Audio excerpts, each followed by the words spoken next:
What's up is down, what's left is right. Chasing stars and holding you. I can't see the end, but we'll see it through.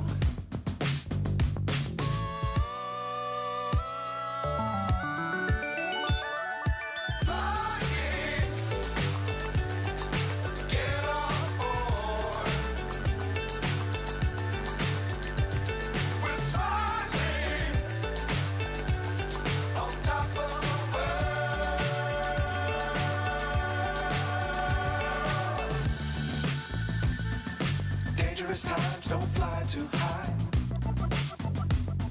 Be sure to keep the ground in sight. Fly forever if you keep it tight. Love the world, but keep the sky on your mind.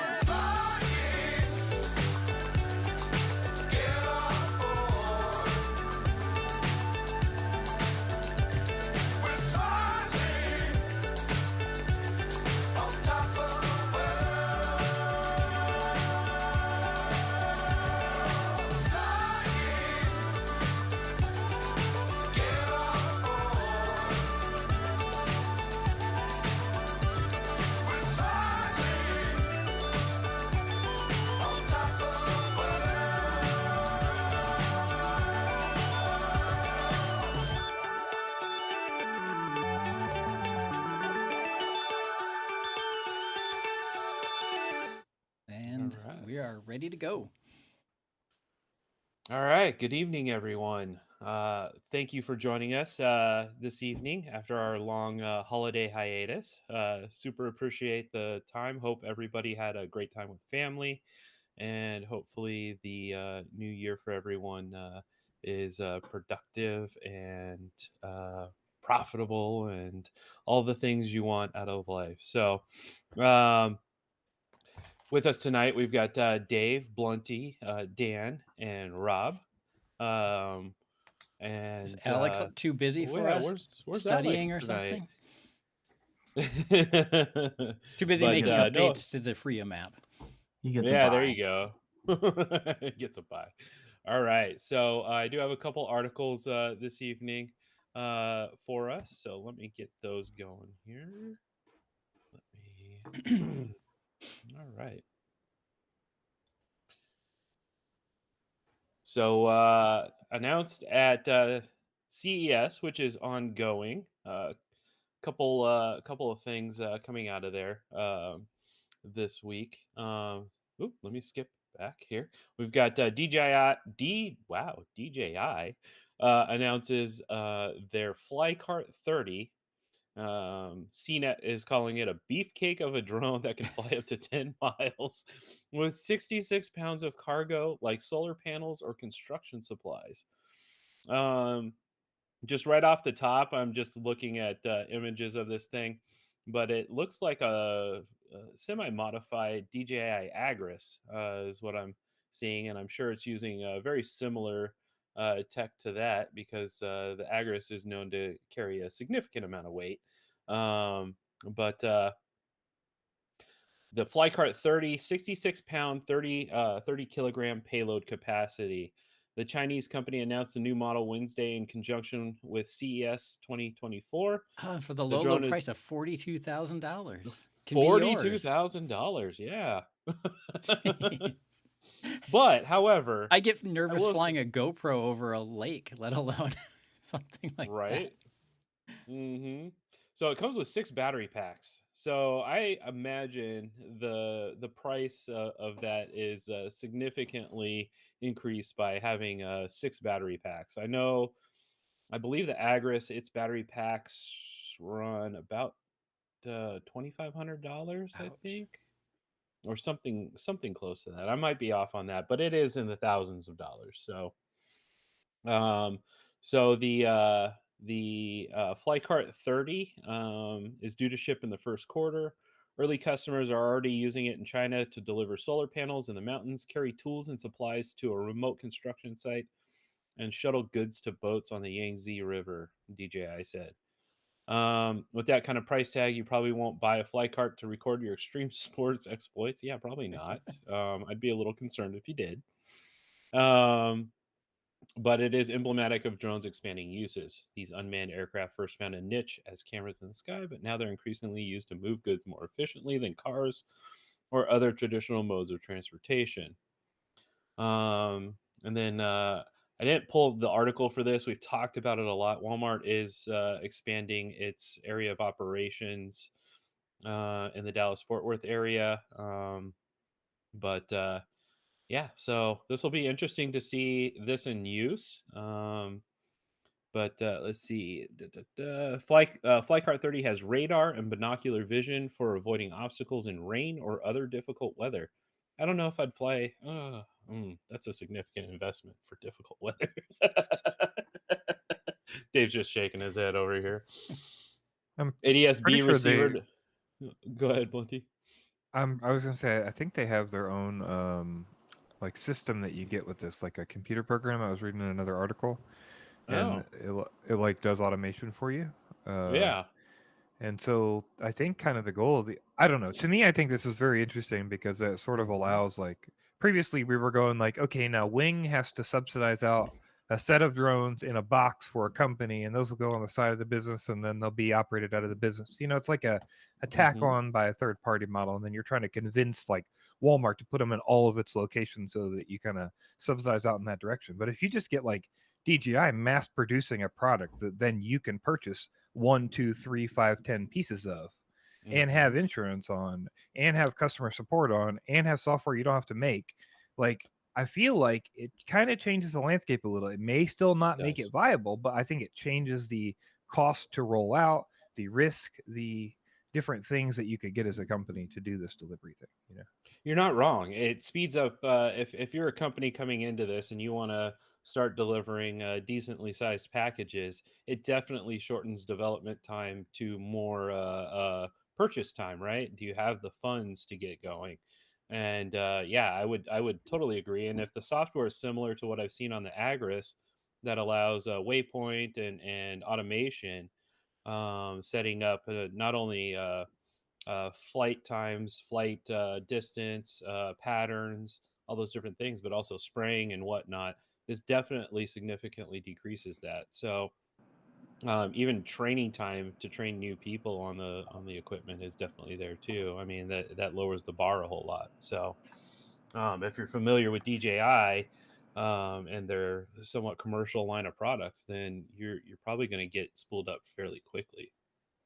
Yeah, Blondie, So I think you're on a good point. The Swarm company, UV Fly, that I was talking about a couple of weeks ago, has a similar model that if they recommend you start with about 20 drones to get started, and they'll rent them to you, and they'll rent up a couple hundred to a company, so they're ready to deploy, and they can help you out with to whatever need you have, people, equipment, and software as well. So yeah, you're on a good point. mhm, I totally agree. One of the new things that's going to be on this one is a parachute in case of major problems. 20 meter per second speed, range of 10 miles. So I saw they also sell a winch system for it, so you can replace the bottom with a with winch a system drop, and do drops. Yeah. that's cool. I dig that. Now, Rob, you got if it something? could carry you and be a rescue for you, that'd be cool. Then you would use it for extreme sports. There's Alex. Welcome to the party, pal. Sorry, lost track of time. You're good. You're fine. Rob, did you have something, bud? Yeah, I don't know if it's the same article. I'm just listening. But I saw a press release 75% of the Dallas conclusion of 2024. So if that's the case, that's going to be a massive, massive expansion. So I'm really curious how it's going to look like with all of our UTM initiatives up here as far as the Earth. Yeah, it Answer is. that, but 75% of the metro is a very, very large area.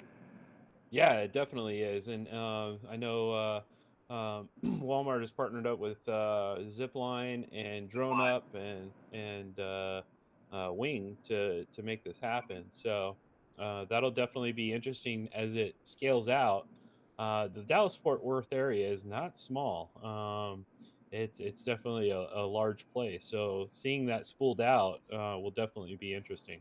Yeah, well, Walmart allocated or got an agreement from the FAA to have most of Arkansas identified as a testing location for BV loss. So it's never hurts to have deep pockets to get a really amazing waiver. So I imagine the waiver they've gotten in the DFW area is more challenging given the air traffic from the DFW area in comparison to Bentonville. I'll be in Bentonville in April. Maybe I'll have to make a test There you order go. from Walmart. There you go. Stop by. I'll just point out that like DFW is like this expansion will do what Walmart has been promising for a while, which is they're trying to extend delivery bubbles from each Walmart location to 10 miles.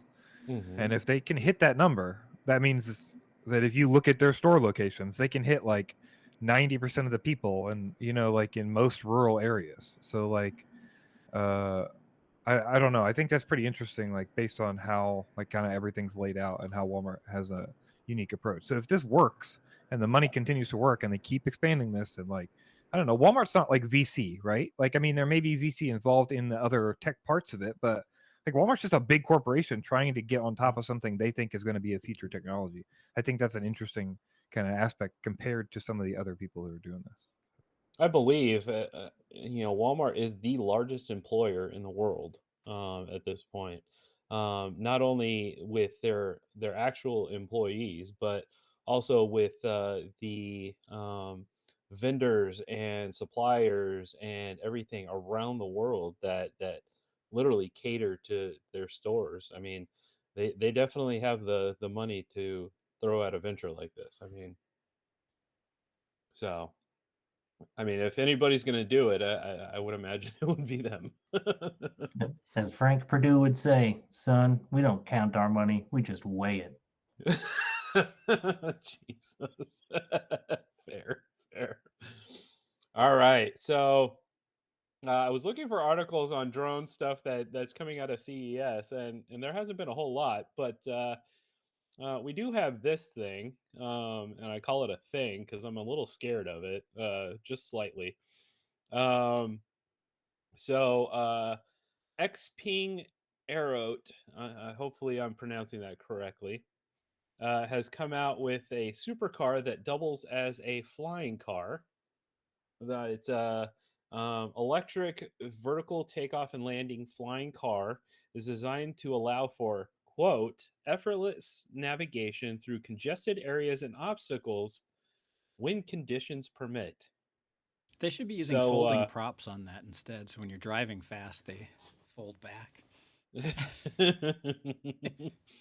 Otherwise, the motors are going to want to spin in the wind. And so I believe it actually transforms. So the motors actually fold in. Says its flying car addresses the demand for short distance, low altitude travel. I want to see where that demand is. Just curious. I'm just throwing it out there. Speaking of low, the propellers don't sit much higher. I mean, I wouldn't either, but here's the problem: is it's a low to the ground supercar with propellers at pretty much head height. Just gonna toss that out there. Honey, I forgot my coffee. Would you go get my coffee from the house? It's just like, wait, what?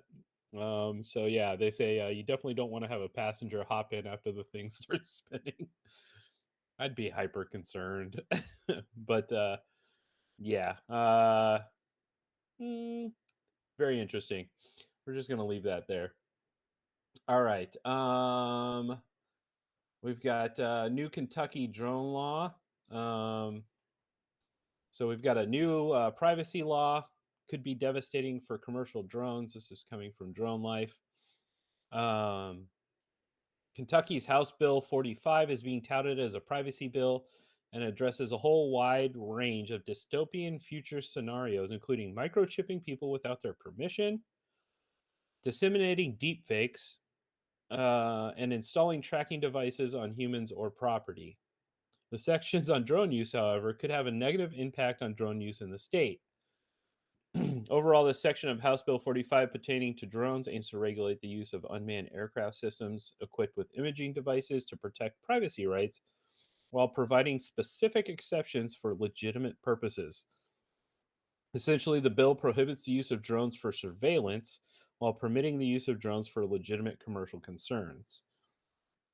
In summary, HB 45 prohibits the use of unmanned aircraft systems for surveillance without written consent on privately owned real property. Presumes a reasonable expectation of privacy if the person is not observable from ground level in a place where others have a legal right to be. The exceptions are permits the use of unmanned aircraft systems in specific circumstances, such as countering a terrorist attack with a search warrant or to prevent imminent danger or damage to property, and allows certain exceptions for licensed businesses, property appraisers, utility operations, environmental monitoring, aerial mapping, cargo delivery, and for the safe operations of unmanned aircraft systems. So it's a little broad on both. I haven't actually read the whole thing. I'm just going off of this. But I mean, if you're just out flying, you have a camera on your drone, what's to say somebody's saying, "Oh, he was conducting surveillance on me," right? When you're just actually out flying FPV, having a good time. So, um, and then the safe operation of unmanned aircraft systems, again, that's fairly vague to be an exception. I'm curious what the definition of that is. So I'll have to dig in a little bit on this and see what's going on there. But civil action allows the owner, tenant, occupant, invitee, or licensee of privately owned real estate property to initiate a civil action against any person or agency violating the regulations. So definitely, yeah. Alex says, "How do I prove I don't care about someone enough to spy on them?" Yeah, I mean, for me, that's most people. I just don't care. So yeah, it's definitely interesting. It it'll be it'll be interesting to see where this rolls out and shakes out on if this passes. I mean, I sure wouldn't like to be microchipped, without my permission. So, I mean, but at the same time, like, what? So, all right, I got two more. There's a whole lot of videos playing in this one. Sorry. This comes from WAPO, the Washington Post. So domestic drone makers are bullish on sales after U.S. sets new curbs on foreign vendors. U.S. small drone makers are optimistic about their sales prospects after the annual defense policy bill, which passed last month, included curbs on the federal government purchasing foreign drones. Well, if you can't make a drone better than DJI, then you make the laws such that you can't buy DJI, right? Apparently, that's kind of where we're at the moment, I feel. We think the total addressable market now for us after last week has gone up at least 4 times, said Jeff Thompson, founder and CEO of the Utah-based drone maker Red Cat. I guess Red Cat moved to Utah. News to me. I thought they were out of Puerto Rico last time. But the National Defense Authorization Act for fiscal 2024 includes the American Security Drone Act, which prohibits the government from using federal funds to purchase drones made in China or certain other countries starting December 2025, with the measure in force through December 2028. So it does have an expiration date. It also prohibits federal agencies from operating Chinese drones for that duration unless they have an exemption. It follows similar legislation in Florida against state agencies using foreign-made drones, which took effect last year. Rob, you got something, buddy?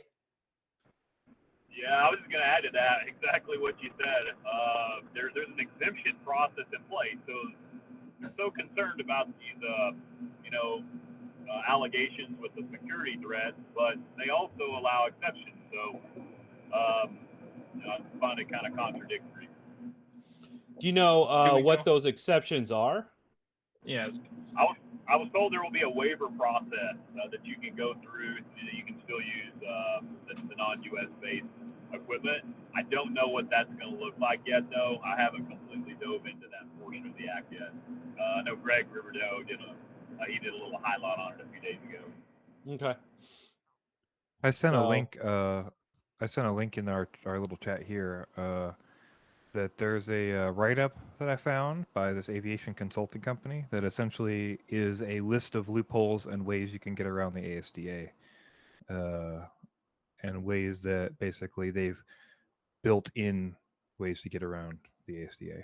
So Interesting. So if they make a lot of exceptions, or if there's a lot of easy ways to get around this, then the whole thing is just for show, right? Like, look, hey, we banned these drones, but secretly behind the scenes, everybody can still use them. yeah, they have things like covered for an entity, even though covered entity would typically be United States, So there's ways to like maneuver all this. There's a bunch of exemptions and things that are listed here. So I think this is a really good summary if you're kind of curious about diving into it. Yeah, for sure. So I've got right here, we've got the exemptions pulled up. So secretaries of DHS, DOD, DOS, and the Attorney General, which is the DOJ. Let's see. If the following applies for the procurement or operation is required in the national interest and for research, I'm assuming this is research, development, training, and education, or analysis for electronic warfare, information warfare, cybersecurity, or development of UAS or counter UAS technology. So You can buy one if your plans are to shoot it out of the sky. Right? I think Blunty was just Pretty about much. to say that. I was Oh gonna. my gosh.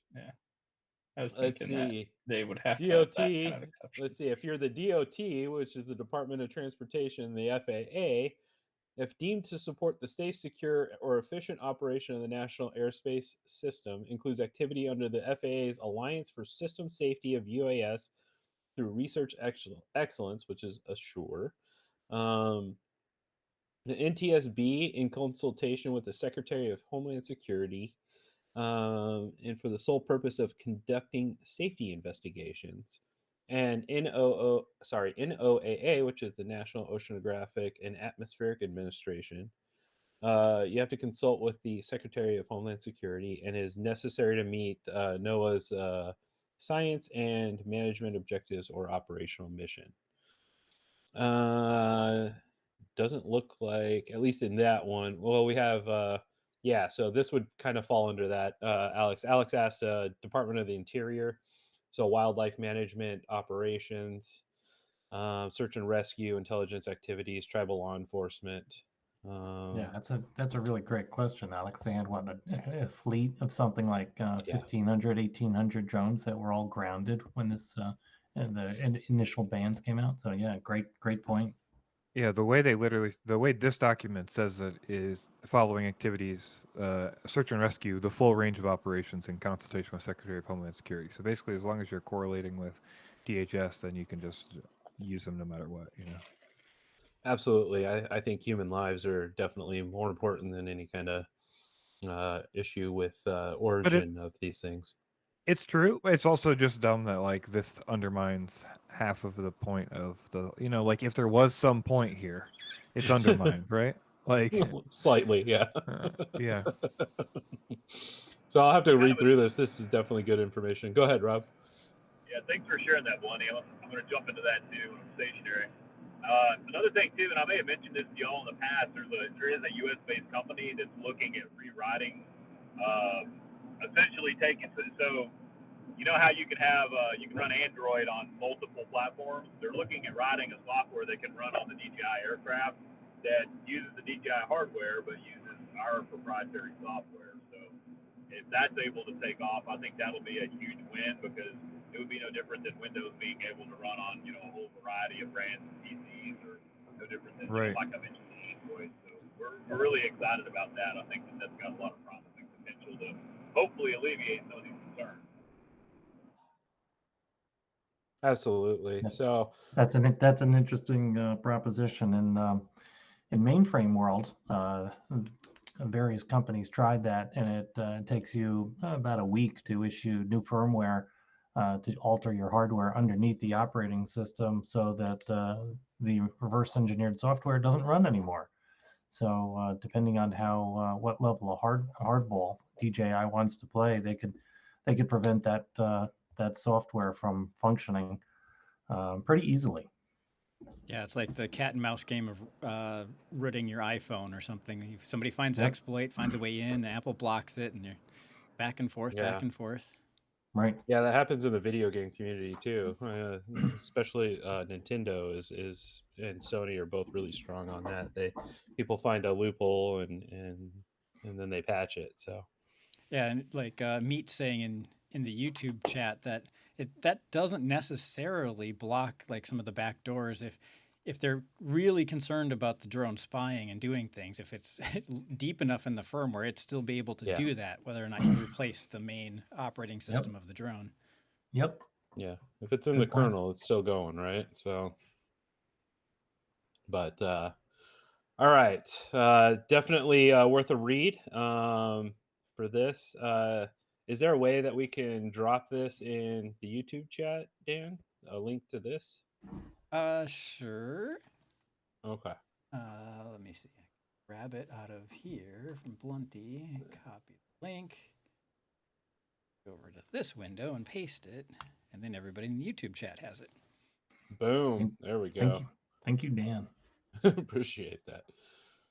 All right. So, FAA-backed project trials cybersecurity system for uncrewed traffic management. So, just in case anybody was under the impression that UTM is not going to happen, it just keeps pushing forward. So I don't know if there were those out there, but there was hopes, right?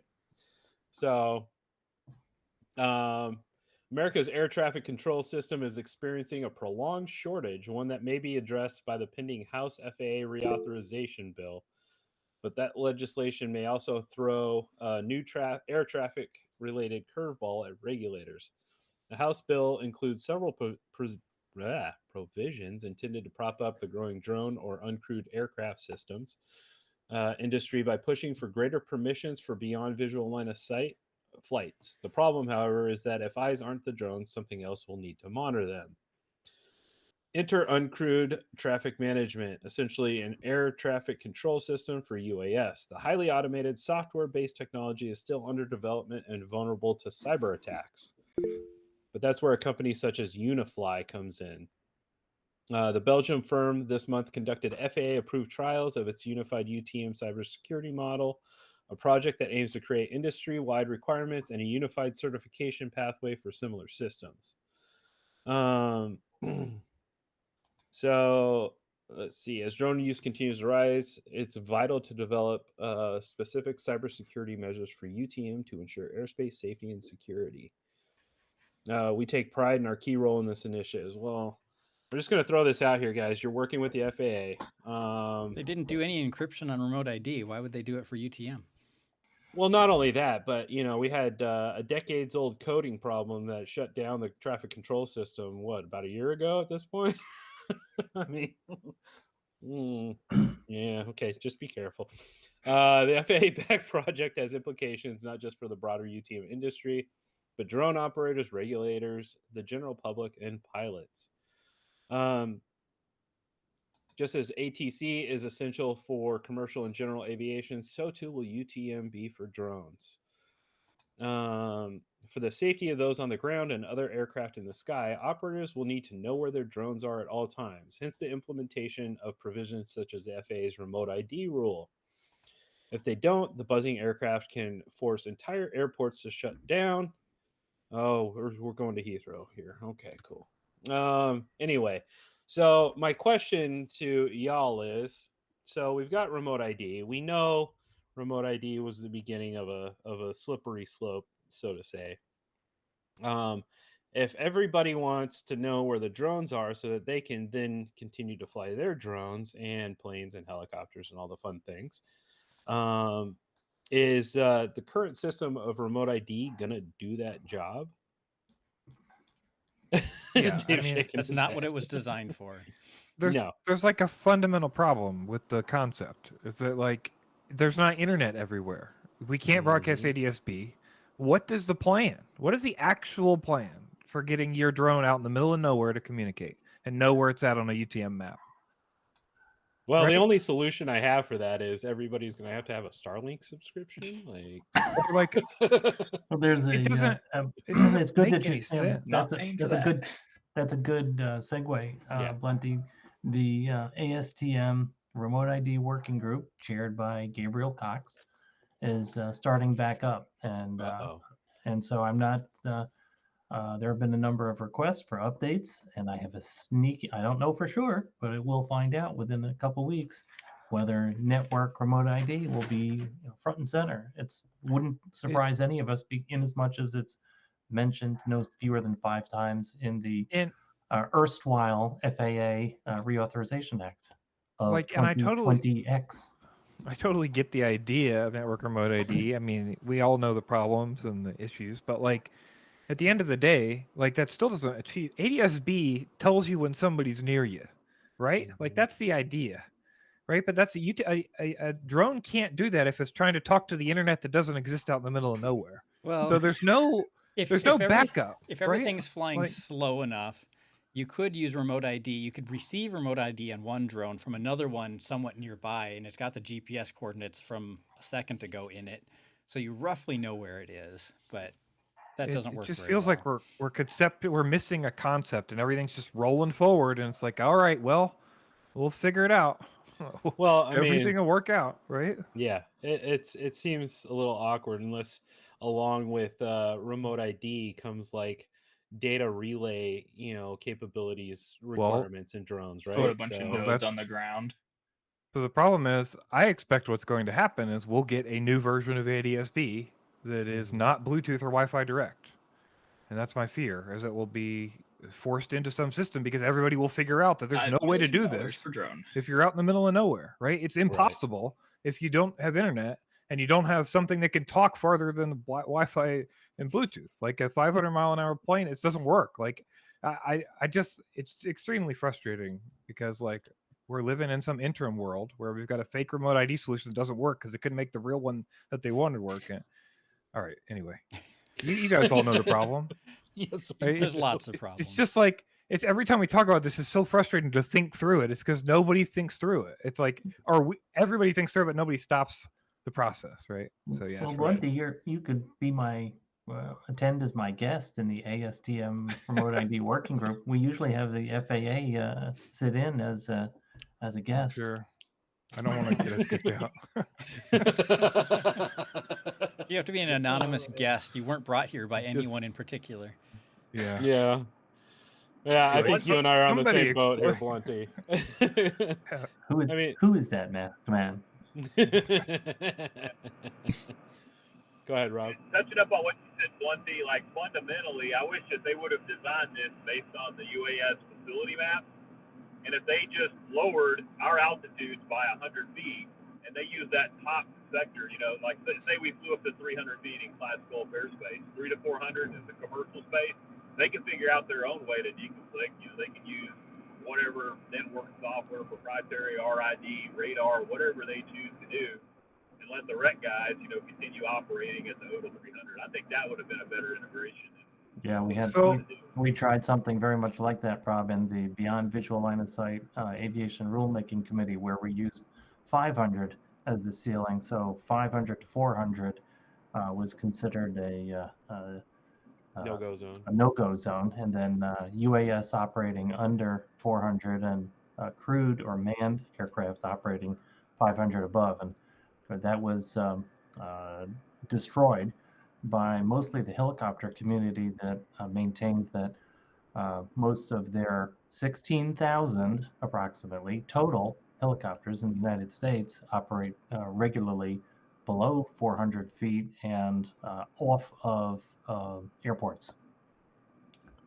Yeah, I think I fundamentally agree with Rob's idea, but I think the problem is that we just had a news. I don't know if we'll cover it, but there was just a crash. There was a crash in Daytona at 180 feet, right? Yeah, and that was going to be my question. what are you doing at Yeah, 180 feet, bro?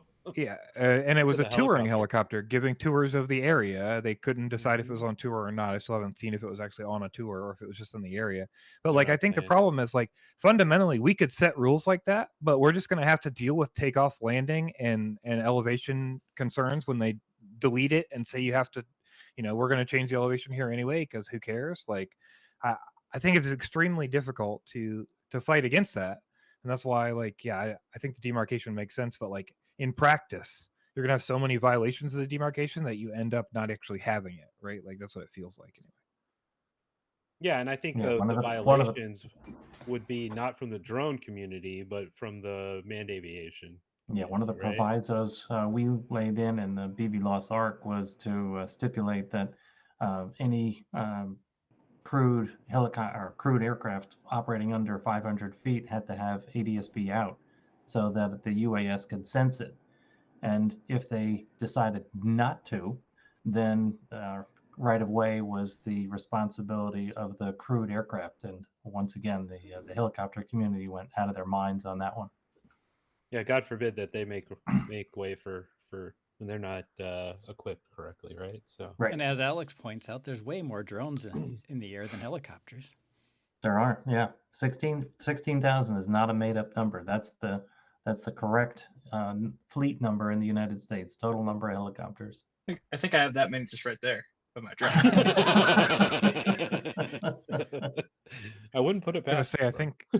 think about 1% of the helicopter community flies over my house. So, That's awesome.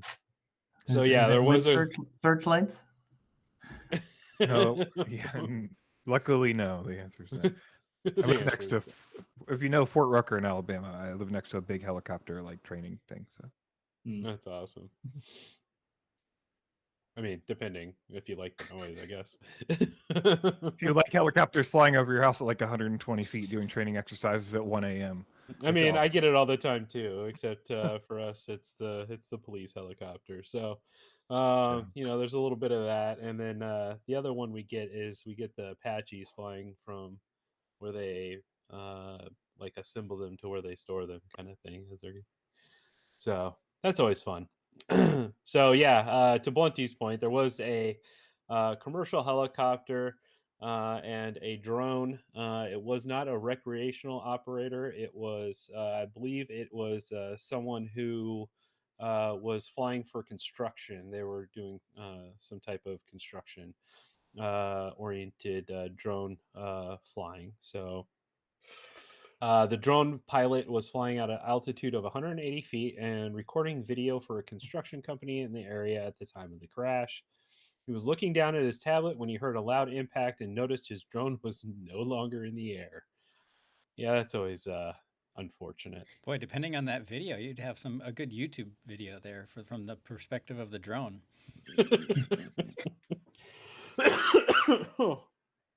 Oh, geez.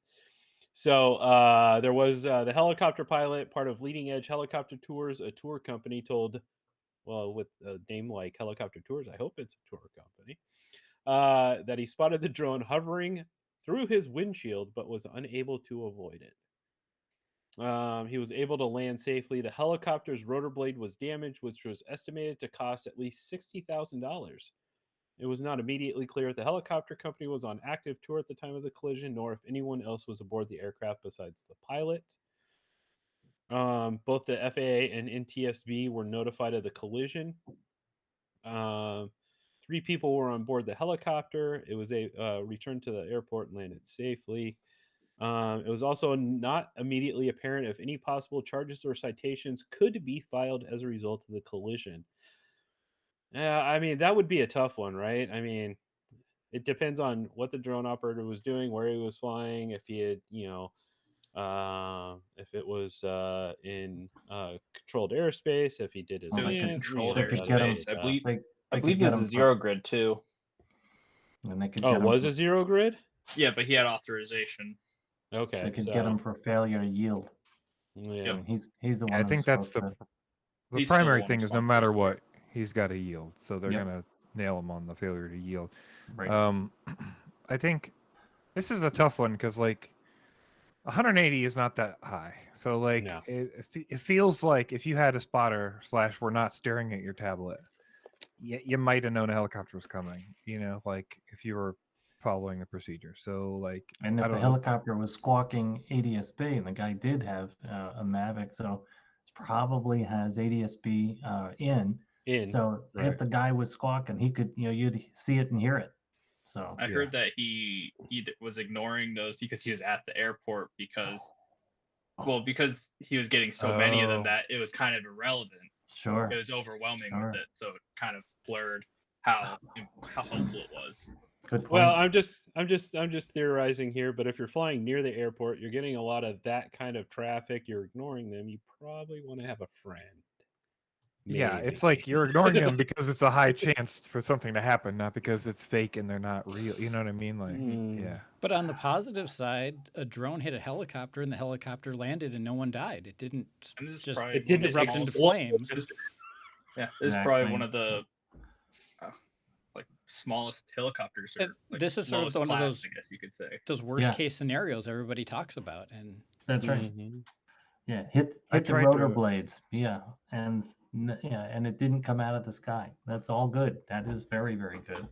Yeah, I tried to pull like the NTSB sometimes does a preliminary report on these, but they did not. They said specifically think- they're not going to file. Don't they one have for it? Isn't that like they have to put that in within 2 weeks, or is that a month the- that they put said it they're out not- preliminary? Yeah, they said they're not going to do a. They put out a statement that was like this file will not have a preliminary report. You'll see Oh. it in the final report.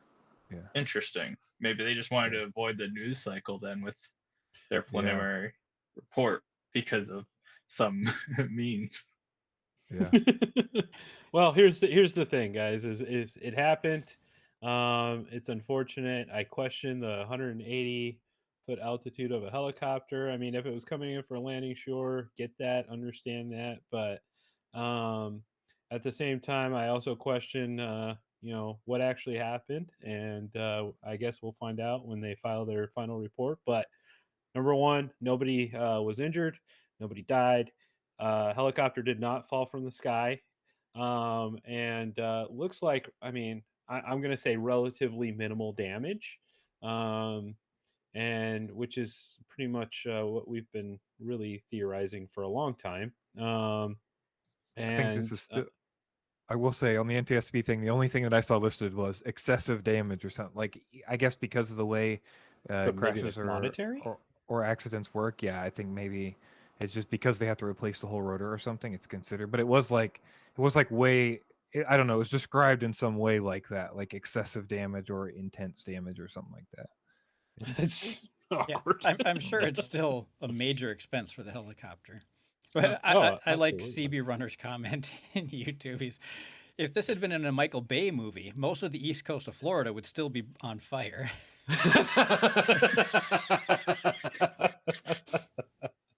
Oh, I love it. Thank you, CB Runner. That's epic. Love it, love it, love it. Yeah, it would be. Yeah. And there'd be transformers coming out of the ground too. So, Sorry. I found it. Substantial was the term. I Oh, used. okay. Substantial. Okay. Well, at least it's not extreme. Well, I think the NTSB also considers one of my quad propellers breaking substantial too. Yeah, you're probably right. on That's that. true. Yeah, I imagine Yeah, it's the it's all- only rotor on the aircraft, right? Yeah. Oh, goodness. Based All right. on the But total another- cost of the unit. Another thing to add to that, I believe that only bumps the number of confirmed collisions in the U.S. between aircraft to either 7 or 8. It might be number 7 or 8. Yep. Or I think it might be number 8, but Since so- 2015, I'm pretty sure. I think it goes back that far. probably I don't know. Yeah. First, And just I think the imagine, first one I remember is the Black Hawk incident in New York. Yep. just imagine if we had a UTM preventing all these accidents. I'm here to Excellent. pronounce that Excellent. Starlink will be available on every drone ever made. Oh, jeez. All right. I got a couple things, Josh. Yeah, what you got, brother? First, some good news. When we released and when our colleagues, CB Runner and his partner, released their MRID ran return to home with Betaflight, and Betaflight made some updates, and then it didn't. And so they, along with the flight test / Tritium team, been working with the Betaflight folks. And so if you use either of those two remote ID broadcast modules, the MRID or the flight test Easy ID, you have to use at least Betaflight 4.5 release candidate 2. And my thanks once again to the Betaflight team the dev team for jumping on this, getting a fix, figuring it out. Maybe you can mention yes, Steve it was Evans. working. He's in the Yeah. YouTube chat watching us right now, even though it is extremely late in wherever he is in the UK gosh. right now. It is 3:45 in the morning. My goodness, Steve, you're the man. We thank you so much. We usually don't, for your own privacy, we do not mention names, but you're here. Thank you so much. It's greatly appreciated by I know by CBR runner Brian and Ken, as well as the flight test team. We were high-fiving each other today. Really very grateful that we can get that working again, and that's a function that we are answering questions about, and folks are interested in for using a broadcast module so that they can add return to home and other functions using a GPS when they're being good soldiers and complying. And the benefit is we're trying to provide a little more value while they have a GPS on their aircraft. And Absolutely. Did you if say you're that running that's the GPS, you might as well, if you're required to have it, right? yeah, Utilize might as well it make to use of its it. capabilities. And that there's currently a bug, right? And it's in the next in a current release candidate for Betaflight 4.5 that there's a fix for it. So hopefully in the final release of the next version of Betaflight, there'll be a fix to make the return to home work on those remote ID modules. Right. So if you want to test your either FT Easy ID or MRID with Betaflight for return to home, you have to use at least 4.5 release candidate 2. Excellent. Awesome. Thank you, Betaflight team. That's awesome. That's Yes. super cool to be able to help the community like that. Really appreciate it. Then two quick items. Our Drone Advisory Council is getting together tomorrow, and so that work is progressing. And as we have documentation that we will likely be working with the FAA, potentially with Congress, we'll make sure that that's up and visible to this team. Our objective is to be very transparent, and so the documents are coming along nicely. In addition, I did mention the ASTM Remote ID Working Group is getting back together. We're privileged to be part of the 138 members, and so it's a who's who of drone as well as fixed wing aircraft manufacturers, phone companies. If you're interested in remote ID for any reason, there's representation there and tons of brilliant engineers. Great group and great group of people that are largely volunteering their time to put together, what was it, close on to 500-600 pages of spec to provide the means of compliance for remote ID. So we're off to another one.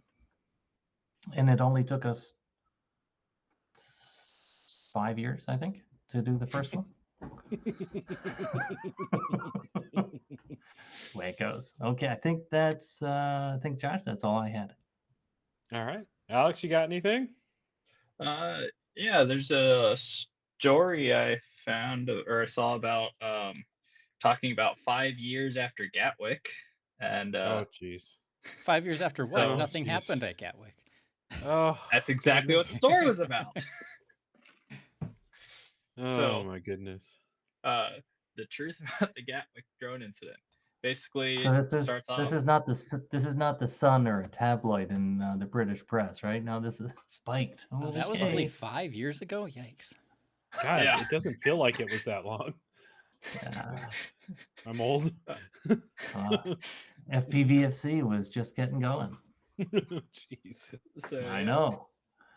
talks about the incident, and we all know what that was. That the airport was shut down for a rogue drone that didn't exist. Talked about how they arrested people who their only hint at why they were arrested was because they flew model airplanes, and then talked about how after some of the mistakes of not trusting the equipment that said that there weren't any drones, and people saying, but the equipment's faulty, for why they continue to keep the airport shut down, and then in the end concludes that basically new drone laws were added for no reason because kid Well, can't fly a 15-pound toy helicopter in their backyard And not 15 pound near as in airport. weight, but 15 as in the As amount, in the amount of current. money. quid.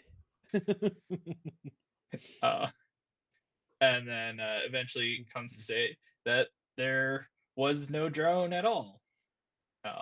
Good grief! So All that. basically a 5-year update after countless efforts of trying to get the information, and then finding out that it was really nothing. Can we forward that to all legislators and regulators around the world? I was about to I can say. forward it to you. I was gonna in the say. chat. UK. I'm sorry that happened to you. We are familiar with regulation for no reason. I mean, we're just saying. So. Then another update that I had was the FAA finally got around to publishing their FRIA data. You stole And my so- idea. Steve Evans is asking, whose conclusion was that in that article? I think the authors in general, because the police still say that it wasn't. Police still stand behind that it was an active incident.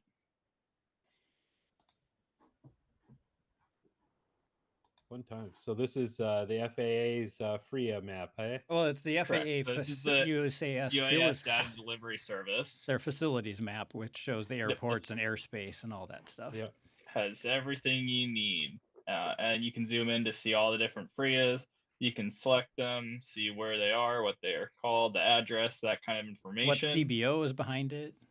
Correct. Well, it hasn't crashed. It hasn't crashed yet. Usually, when I zoom in, this application crashes. Here, This is zoom great. in all the way. Nice. I still like your FRIA map better, Alex. Because of that, and then since the FAA publishes their data, I can download it and I can add it to my map. Or here we go.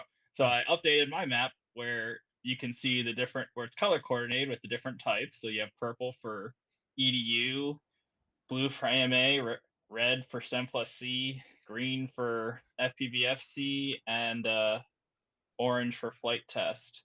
Nice. I know that's but not there's super a- useful to a lot of people, but that looks so much better for us to just at a quick glance see, oh yeah, purple, that's probably a college or university that has a FRIA for that Yep. location. Correct. And then this way you can actually see what's inside from the satellite view instead of some weird view, because it's easier to tell where you're flying. From I'm a really satellite view. shocked at a lot of these at how many buildings and structures and parking lots are in them Correct. when I Correct. submitted a FRIA application and couldn't have that information or that in And there. that's why I specifically went to this FRIA, like because the I whole college. knew that was something that when we were looking at it, it's like, this would never have got approved for us. That was an immediate Like the denial. What the whole heck? parking lot, the whole campus basically is Yeah, inside I this was gonna FRIA. say. But Yeah. only half of the baseball field. Yeah, like the only like if we were to apply, we'd only get that. That's right. Right. But the school applied and somehow got all of that, which That's I'm very confused insane. about. So Some new I've- guy on a Friday, you know. Right. telling. Approve. Trying to do, yeah. But that's Like, not this the is only the one. There's a lot AMA like one. that. No buildings, no nothing inside of it. Right. No Wait, roads, no let buildings. me zoom to the one no- that Dan talked about. Not getting. Is it the northern Yep, one or the southern? the southern one. Southern one. Yep. So this one here, because it went over that parking lot a little bit, it was denied. Yeah, like But why couldn't I just on make the that other one? that whole block, that whole square, everything? Like But if we just did that, we would have got approved, right? I guess they must have had good justification somehow, but I don't know how they got Yeah. it. I'm with Blunty. Yeah. Friday afternoon. Dude, Had yeah, a hot date.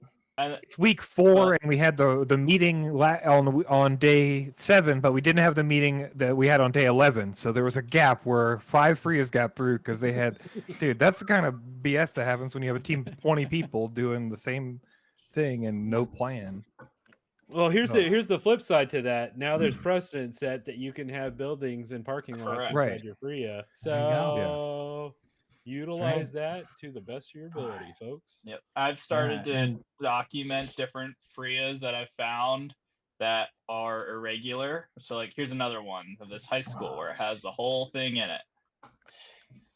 Yeah, And this is it good. tends to be the EDU FRIAs that have everything in it. Interesting. I mean, Uh, what the we're saying here others- is like that's great, and we're happy. It's just a Uh-huh. bummer that we didn't get that, and it's Correct. annoying We're that they jealous. reject it based And on we- that criteria in some cases and not others. And we had conversations with the FAA individuals approving the FRIAs saying, oh no, if there's a building or a road, you can't have that inside the FRIA. You have to have only the area where you're flying over, no structures, no chance of people being there, no roads. Yeah, Then it's we have, like, frustrating. these weird shapes. Those There's two just a right next to triangle each that's this other. tiny. And Well, I thought They you couldn't couldn't figure have out- two FRIAs right next to each other as well. they couldn't figure out what a polygon was, so that was the I'm guessing that they just saw, oh, that's the minimum we can enter. We'll just do that. Right. But like, how does that get approved? Especially when they already have one right there. roads. So I'm gonna ask the structures. question here to y'all. So who's gonna be the person that says you're not specifically in that triangle, sir? I was gonna say, Oh. yeah. Let me My get out the yardstick. Let me walk it out. My local club. That's our pit area where we stand. That's the FRIA boundary. Yeah, Cool. well done. Well done. All right. But, yeah. Good work on the FRIA map, Alex. Absolutely. Really appreciated. All right, how Blunty, can you people posted find an that article. again? Do you want me to present this Yeah. for you? Yeah. Yeah, Alex, if you want to what's pull it the- up real quick. Yeah. Before Plenty starts, what's your URL on your FRIA map? Just FRIAmap.com. Okay. Yay. Super Pretty simple. simple. It'll be Pardon up me, for at Blunty. least the next year ish. Heck, Well, at least excellent. until December. Until I your, haven't decided what's your next. renewal comes in. Sorry for Exactly. interrupting, Plenty. No problem. So I suspect this is a symptom of Chinese rules and making it easier to get things off the ground or do things that you couldn't do in the U.S. But we've long seen a push for AAM. We're seeing eVTOL pushes for like manned aircraft where we've got like a pilot and like 5 people that they're flying around or 2 people or whatever, sort of like a helicopter transportation or whatever, or small buses with rotors on them, right? We've seen that sort of roll out over the different companies. Boeing has a plan and everything. I thought this is interesting because none of these companies have been brave enough to do anything autonomous yet. And not only did that happen, but they took around multiple people, like city officials, private citizens, whoever was showing up for this meeting. They were like, yeah, hop in and take a tour around the park, around the area, and just hop in. It's all automated already. Like, I don't know. I think that's really ballsy. I think it's really cool that they did it. And I think it's also super scary when one of these things is going to inevitably crash. That's all I'm saying. Yeah, this has got to be Oh. a slap in the face of our new administrator of the FAA, who came from Archer Aviation and was Mhm. signed in. I mean, granted, he's not been there a long time, but this has got to, this is our Sputnik of this era. Absolutely. Yeah. And I mean, I'm with Blunty on this. It's like, I think multi-rotors are a great technology. Do I think they're fantastic people carrying technology? I'm on the fence about that, but Especially right now with low testing and no proven track record. And like, there's a lot of pieces, right? That like, I'd ride in one with a parachute that I know 3 motors can sail on that I have a pilot and a stick in. You know what I mean? Like, there's a lot of caveats I need that I don't know that exist here. So maybe I'm just a little, I've been bit a couple of times, but I'm more worried about the rotors. Like, I'm just. Well, there are no That's my fear. doors that can fall off the side of it, are there? Oh, Too soon? Too soon? Well, we don't know. A door could still fall off. Sure enough. I'm assuming that's how they would get in. That's it. Yeah. Oh, geez. So Jeez.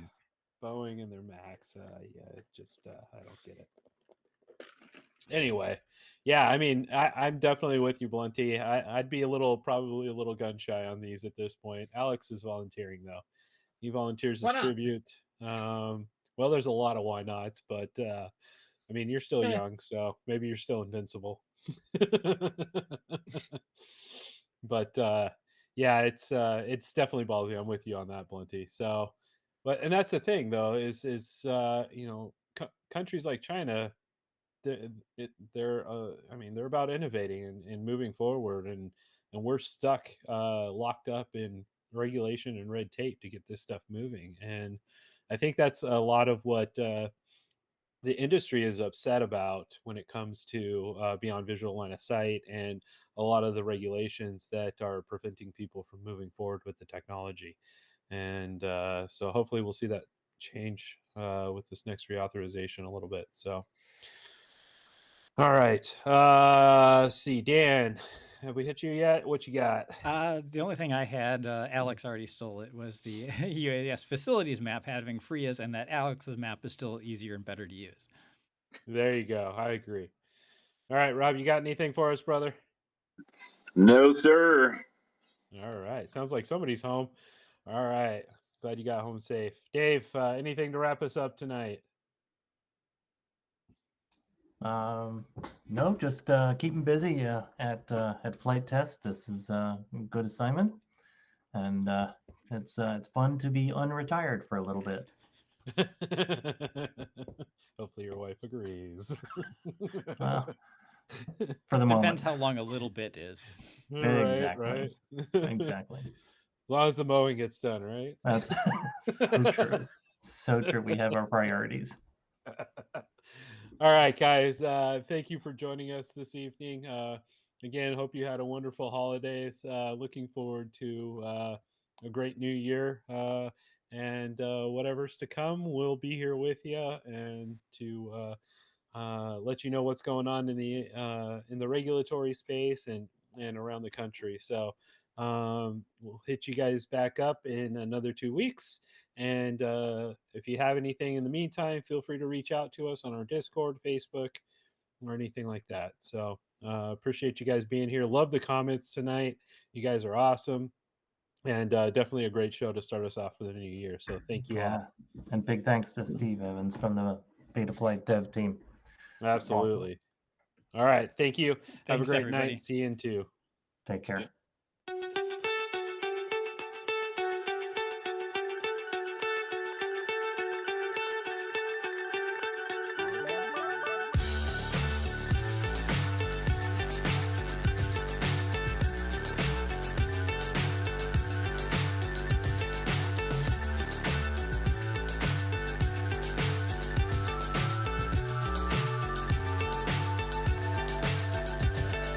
Fly so high, I'm hypnotized.